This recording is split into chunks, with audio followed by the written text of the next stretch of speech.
Perdagangan saham di Bursa Efek Indonesia baru saja ditutup. Kita akan membahasnya bersama OCBC Sekuritas. IHSG ditutup melemah hampir 1%, meninggalkan level 6.300. Untuk membahas prospek dan IHSG besok, kita telah bersama Isvan Helmi, Head of Research OCBC Sekuritas.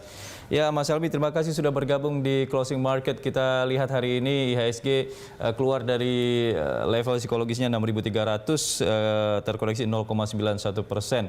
Nah, dari analisa Anda, apa nih sentimen yang mempengaruhi kinerja IHSG hari ini sehingga memerah? Secara regional ini memang kondisi kurang kondusif, di mana kita tahu Amerika tadi malam itu melemah lebih dari 1%, dan ini kelihatannya impact ke Indonesia juga terasa karena kita tahu indeks kita sudah naik dari 6.100 sampai 6.300, maka pelemahan yang terjadi di regional dimanfaatkan oleh investor domestik untuk mengambil aksi profit taking. Maka inilah yang terjadi ketika kita lihat hari ini bursanya itu melemah sampai 1% di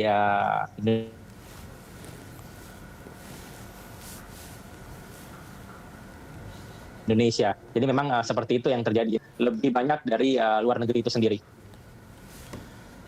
Itu. Ya, Mas Helmi, tadi Anda mengatakan bursa Amerika menjadi patokan untuk bursa atau IHSG kita melemah begitu. Apa yang mempengaruhi kinerja bursa Amerika melemah? Memang ketakutan akan energi krisis yang berimpak ke inflasi. Jadi kalau kita lihat, kita tahu bahwa oil price itu sudah naik sampai mendekati angka $80 per barrel, di mana ini menjadi suatu hal yang ditakuti bahwa lama-kelamaan ini akan membuat inflasi menjadi makin tidak terkontrol. Karena kita tahu di Amerika tanpa kenaikan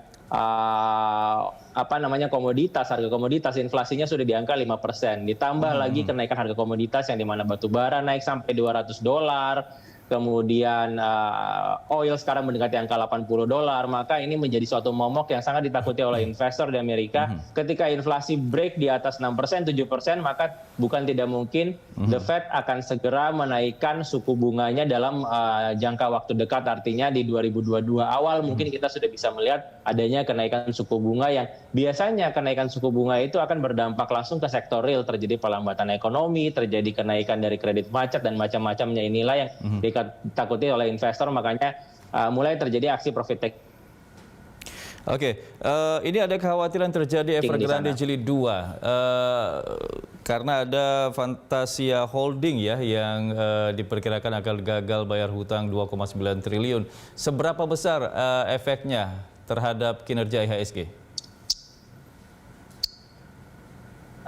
Jadi memang satu hal yang di luar Amerika terjadi di Cina, di mana kita ngelihat bahwa Cina ini sebenarnya potensi gagal bayar itu besar banget karena tingkat leverage atau tingkat utang sudah sangat tinggi. Tapi menurut saya ini too big to fail, dan harusnya pemerintah Cina akan lebih prudent dan dia akan mempertahankan bahwa perusahaan itu tidak akan berpengaruh dan merembet ke sektor-sektor lainnya. Jadi memang hanya dibatasi, dikotakan di sektor properti saja, sehingga apa yang terjadi di Cina ini kita lihat lebih kepada internal resiko, bukan country risk ya. Jadi lebih kepada resiko internal dari perusahaan tersebut. Jadi kalau secara direct atau langsung tidak akan ada impact langsung ke Indonesia, tapi dari segi sentimen mungkin ketika Hang Seng turun, Indonesia IHSG pun bisa turun. Tapi so far saya melihat bahwa korelasi paling tinggi itu antara Amerika saat ini. Jadi Hang Seng, kadang Amerika naik, Hang Seng turun, Indonesia ikutan naik. Jadi memang sentimen kadang terbagi dua seperti itu. Ya, terkait dengan krisis energi di global termasuk juga di Tiongkok, ini kalau misalnya terus berlanjut hingga akhir tahun, seperti apa proyeksi IHSG kita?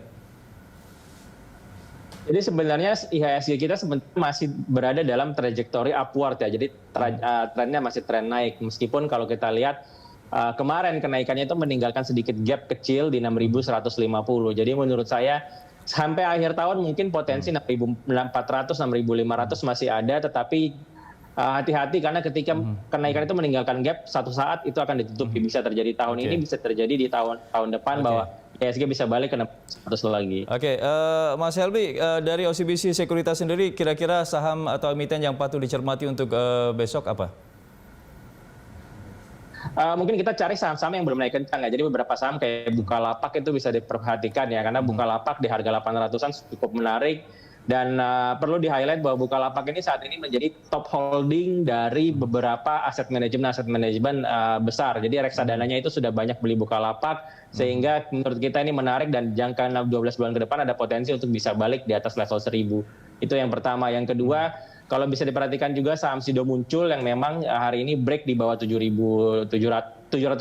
Jadi harga di bawah 770 menuju 750 itu masih cukup menarik, dan itu menurut kita penurunan bukan karena fundamental. Jadi fundamentalnya masih bagus dan itu bisa buy on weakness di situ. Dan satu lagi adalah S Hardware. Jadi kemarin itu baru reversal dan break up trend 1.300 ke atas. Jadi menurut kita dengan volume yang cukup kuat ini bisa diperhatikan juga saham S Hardware. Jadi 3 saham itu bisa dicermati untuk perdagangan paling tidak 1 minggu ke depan.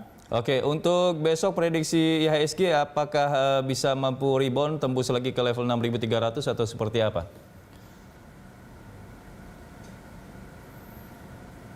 Saya cukup yakin bisa tembus lagi, karena menurut saya harusnya Amerika bisa rebound nanti malam. Jadi ketika kalau Amerikanya bagus, besok mudah-mudahan kita bisa break lagi 6.300 dan mendekati 6.400. Oke, baik, terima kasih dalam banyak. Jangka pendek sentimen dalam negeri masih cukup kuat. Oke, baik, terima kasih banyak Mas Terima Iswan kasih. Helmi atas analisanya. Selamat kembali beraktivitas. Ya, pemirsa, demikian tadi Iswan